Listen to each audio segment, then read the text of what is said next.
Rais Marekani Donald Trump alisema mapema Jumanne anataka mwisho wa kweli wa mzozo wa Israel na Irani badala ya kusitishwa ama kuacha kwa mapigano. Baada ya kuondoka mapema kutoka kwenye mkutano wa kilele cha kundi la 7 huko Canada G7 na kuelekea Washington, Israel na Iran zilibadilishana moto kwa siku ya 5 mfululizo, huku mamlaka za Israel zikiripoti majeraha katikati mwa Israel na vyombo vya habari vya Iran vikiripoti milipuko na moto mkubwa wa ulinzi wa anga huko Tehran.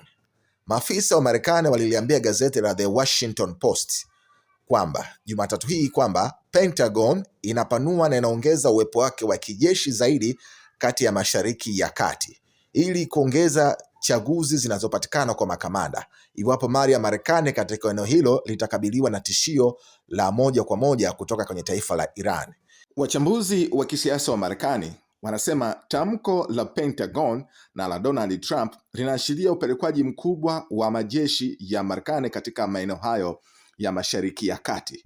Upelekwaji huu wa silaha nzito, majeshi, silaha, ndege za kivita pamoja na meli za kijeshi kati ya Mashariki ya Kati inamaanisha na jukumu zito la Donald Trump la kuamua kuisaidia nchi ya Israel dhidi ya Iran.